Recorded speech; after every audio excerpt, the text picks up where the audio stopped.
Place à la chronique culture de 64 minutes. Demandez le programme, c'est avec Isabelle Soler. Et pour commencer ce soir, l'homme cirque.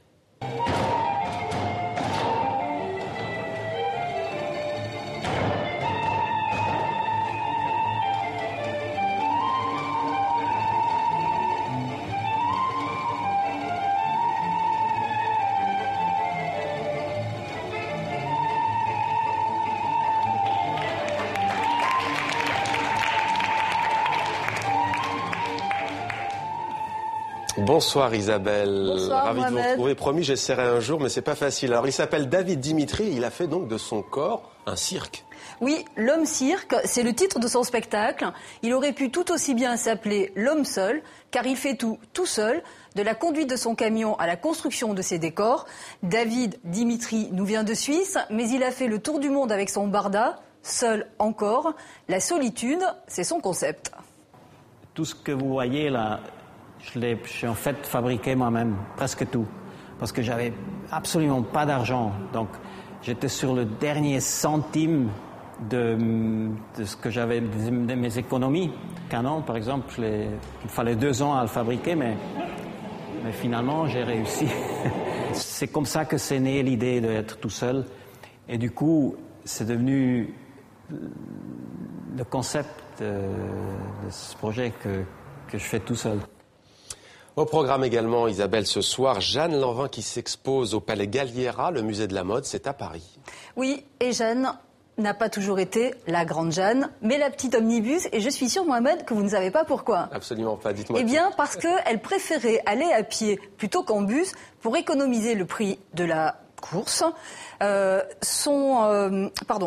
née d'une famille de 11 enfants. Elle commence modeste, mais elle crée à l'orée du XXe siècle une prestigieuse maison de couture à son nom. La maison Lanvin existe encore et elle rend hommage à sa fondatrice. Et si notre XXIe siècle n'avait rien inventé ? Vaste question, mais incontournable lorsque l'on découvre l'exposition Jeanne Lanvin. Présentée pour la première fois à Paris, une centaine de robes qui ont traversé le siècle, sans rien perdre de leur fraîcheur ni de leur modernité. Coupe architecturée, motifs ethniques, surpiqûres, tout est déjà là, le luxe de la haute couture en plus. Le style Lanvin, il est fait d'abord d'un très grand raffinement dans les détails qui s'observent depuis le début, en fait, dès le début des années 10, d'un très grand raffinement dans la coupe et de certains détails au niveau du savoir-faire qui sont tout à fait spécifiques. Les années folles libèrent la femme, la robe droite jette le corset au panier, les jupes raccourcissent, les chevelures aussi. Pas question pour autant de sacrifier la féminité.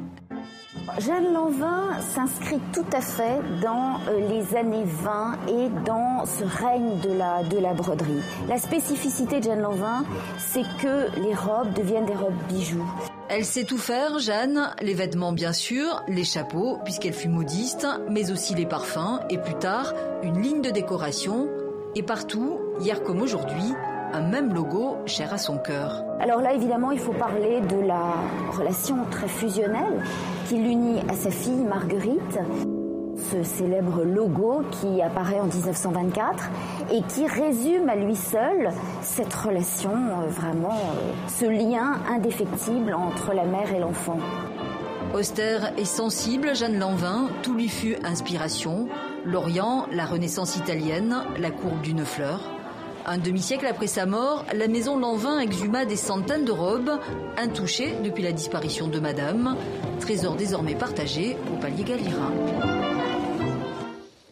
Et petite précision, c'est à Albert Elbaz, l'actuel directeur artistique de la maison Lanvin, que l'on doit la scénographie de l'exposition. Une scénographie astucieuse parce qu'elle évite à ces robes qui sont vieilles quand même de plus d'un siècle d'être présentées sur des mannequins, donc de souffrir un peu plus encore. Alors de souffrir, maintenant on va se faire plaisir Isabelle, et si on célébrait la gastronomie française pour terminer? Oui, c'est le 19 mars, je vous en parle un peu en avance, mais la gastronomie française donc sera à l'honneur dans le monde entier. Plus de 1000 chefs sur les 5 continents se mettront au fourneau. C'est une idée qui est reprise du chef Auguste Escoffier qui en 1912 avait créé les dîners d'Épicure. Et donc le 19 mars c'est la semaine prochaine, mais vous avez comme ça le temps d'avoir une table. Voilà qui est dit, Isabelle. C'était Demander le programme.